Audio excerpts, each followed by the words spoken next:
People have lost more than 2.5 million livestock to the ongoing drought, according to modest estimates by the NDMA. We need to have a candid conversation regarding regional health to sustain the livestock numbers, its use and management of the regionals in long-term plan. It cannot be business as usual. As pastoralists, we need to think outside the box. It can't only be left only to the governments or donors. At the same time, we want the people to think the highest emissions that are causing damages and losses to our people in the region and to take responsibility. We are pleased that the world has acknowledged the link between climate change and drought as our people continue to bear the biggest chunk while we contribute very little to global warming. Your Excellency, we appreciate the leadership at the just concluded COP27 and Kenya's push for adequate compensation for the climate change loss and damage. We hope the loss and damage fund that was agreed upon at the end of the conference will be actualized soon. We thank you for your initial response to the drought stress situation. We know your administration has come in late when the situation is already beyond the alarm stage. We thank you for establishing the National Steering Committee on Drought Response and appointing eminent persons to spearhead this work. We believe it will help the bridge the response gap. Your Excellency, the Vision 2030 strategy for development of northern Kenya and other arid lands, for instance, identifies priority and appropriate investments that will unlock the potential of the region. The ASAL policy, on the other hand, reinforces how to actualize the constitutional provisions of removing inequality and marginalization. It also recognizes the value of pastoralism and emphasizes the ASAL region's potential to contribute to national development. We equally appreciate that you put together a detailed program for the transformation of the frontier counties. We look forward as members of parliament to working with you and your administration to support the delivery of this plan. We would like to see that your administration gives the implementation of ASAL policy a priority push for full implementation. You have done it before while you were a deputy president. Now you are the head of state. I'm sure you will do it better. In the 12th parliament, the Pastoralist Parliamentary Group Women Caucus launched its strategic plan. During that period, we held several meetings on issues that affect drylands, communities, and contribute to the functioning of the PPG. The PPG members' focus was on policy and legislation around peace and security, education, empowerment of the pastoralist women and youth, pastoralism and livestock equalization fund and affirmative action funds, protecting devolution and strengthening the decentralized governance system, supporting the implementation of the Community Land Act 2016, national drought management and emergency response, and basic public service, public appointment, placements, and physical infrastructure. We were all also privileged to have the first pastoralist women elected to Senate from Isiolo County and elected again for the second time, Senator Fatuma Dulo. In the 12th Parliament, PPG members sponsored 30 important bills focused on improving the lives of pastoralists. The bills seek to improve the institution framework, policy and legislation on peace building, conflict management and cohesion, livestock and affirmative action. Out of 3,893 papers laid in the House, 761 motions were sponsored by members of the PPG. In the 13th Parliament, our focus will be on climate change, resilience, human security, peace building, and promoting community lands rights. As you all know, our counties have been ravaged by the continued drought and affected by insecurity, and our people need to have their lands registered. It is my wish that we will all join hands in supporting our people through legislation and strengthening of the systems in ensuring that they get their wishes.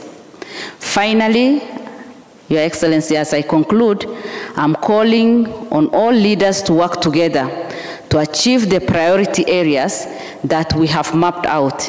Our people are looking to us to represent and legislate bills that will improve their lives. In the words of Rosuke Sotaro, Individually, we are one drop. Together, we are an ocean. And in the words of Enoch, teamwork is the secret that makes common people achieve uncommon results.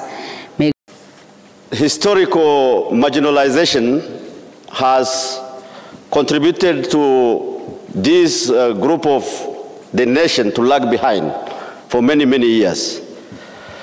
The successive regimes in this country has not contributed to any meaningful or much or good policies, if at all, to support the pastoralist communities. But during the 2010 Constitution, and Your Excellency, you participated in that. I remember very well we were in 10th Parliament together with you. The robust contribution or documentation in the Constitution provided avenues through which pastoral communities can speed up development and catch up with the rest of the country. An example is where we set in the Constitution the Equalization Fund. At that time, we envisaged, after 20 years, with proper implementation of that Equalization Fund, then the Equalization Fund will be scrapped because the counties in this marginal part of the country, marginal areas, will have caught up with the rest of the counties. Unfortunately, to date, Your Excellency, that has not been made operational. I am confident under your leadership, Equalization Fund will be made operational and that development in this part of the country will be able to be fast-tracked. I want to also thank you when we brought to your attention the serious challenges due to drought in these marginal counties. You took the matter head-on and spearheaded campaign and organized yourself and your team to support our counties to face that big challenge. Your Excellency, we got a lot of support, got a lot of food from your government. Unfortunately, the situation is still very serious, and that support is still needed until we get meaningful rainfall, whereby our people will be back on track to carry on with their normal duties. I also want to acknowledge the fact that you pronounced that you will spearhead campaigns to do large dams, and in these marginalized areas also. We shall support you, we will be with you, we will pray for you so that you realize those dreams. So we need to organize ourselves, we need to plan ourselves, ladies and gentlemen, we need to be united, we need to speak in one voice so that we can be able to articulate our issues. Mambo ya insecurity imetusumbua sana. 21st century, hakuna namna bado sisi tunaendelea kupigana na ili hali serikali wako.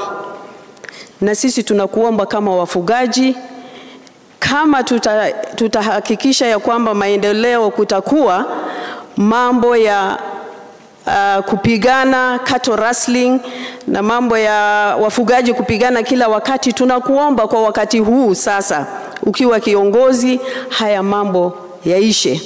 Na sisi tutashirikiana na wewe kuhakikisha ya kwamba tumemaliza haya. Wafugaji ambaye wako na binduki ambazo si halali, ningeomba ofisi ya serikali iregister illegal firearms.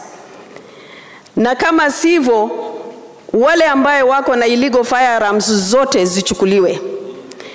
Hiyo ndo mambo ambaye tunakuomba kama kiongozi wetu utusaidie kuyatimiza. We have a lot of unexploited resources katika pastoral areas. Na hizo unexploited resources tunakuomba ili tuweze kujisaidia sisi kama wafugaji. Kuna miadini, kuna actually gas hata pale Turkana, I think governor ako hapa. Kuna mwingine, hata kama Isiolo kuna minerals ambazo mpaka saa hizi wafugaji wanajaribu kufuatilia. Tunakuomba ili uangalie haya maneno. Ya tatu, mambo ya maji. All pastoral areas leo ni mvua imenyesha, lakini tuko na shida ya maji. Juzi nilisikia ulitangaza ya kwamba utatutengezea dams 100. Kwa maoni yangu, dams wakati ya ukame haisaidii kwa sababu inakauka. Tungekuomba kama utashirikiana na county government na national government utuchimbie boreholes kwa sababu hizo haziwezi kukauka. Mambo ya madawa ya kulevya kwanza kutoka Ethiopia kupitia Isiolo mpaka hapa Nairobi. Hiyo ni shida kubwa sana ambaye imeathiri watu wetu, imeathiri watoto wetu. Sisi kama wafugaji tuko wengi sana. Tunaweza actually kusupport serikali yako na tunaweza kufanya kazi pamoja. Lakini 21st century bado sisi tunalia ya kwamba we are minority, we are marginalized. Hii nyimbo imezidi sana. Tunakuomba utushikie mkono ya kwamba haya maneno ya minority na marginalized iishe, because county governments wanapata pesa nyingi sana.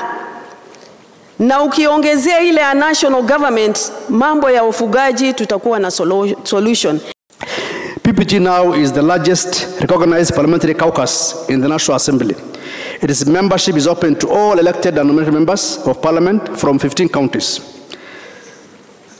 This term, Your Excellency, the 13th Parliament PPG will focus on high-impact priority areas. Among them is issue of peace and security. And I'm sure this, working with the national government, we want to ensure that it's realized. Your Excellency, the other issue is about resilience and improving community livelihoods, reduce drought, damage and losses. Of course, issue of education and especially the nomadic education is equally very important. Your Excellency, for the last 2 parliamentary terms, that is the 11th and 12th Parliament, PPG had worked hard to have a legal framework of establishing the Livestock Market Authority. It is still unfinished business. In the pastoral areas, the livestock sector provides employment, food security, and over 90% of family incomes for the people in the drylands. Another area of importance to PPG this term is the security of the community land. Despite Parliament passing the Community Land Act in 2016, no single inch of the former trust land has been registered for the community. Communal land is the most important factor of livestock production in pastoral areas. And we request through your administration that this issue is fast-tracked. Your Excellency, this is not the time to outline our PPG full list, as has been mentioned by our outgoing patron. As we finish tomorrow, we will come up with a blueprint. We will have a 2 days retreat thereafter to work on it, and I'm sure that time we'll present through the respective line cabinet secretaries so that your administration can also focus in the next 5 years. As the members of the PPG caucus, we have committed to making individual financial contributions from our salaries to support PPG, and I'm sure this has to go down very well with everybody to support the PPG plans. And equally as important, we ask your administration, development partners and NGOs who have supported us before to support the plans. In that spirit, we request your line ministries to work with the PPG so that this matter is realized. As a starting point, we would like to sit down with your new CSS, especially from key ministries of ASAL, Interior, Agriculture, Livestock, Environment, Land and Tourism, in the next 2-3 days when we plan properly in a retreat to develop a work plan and develop a development agenda for the pastoral areas.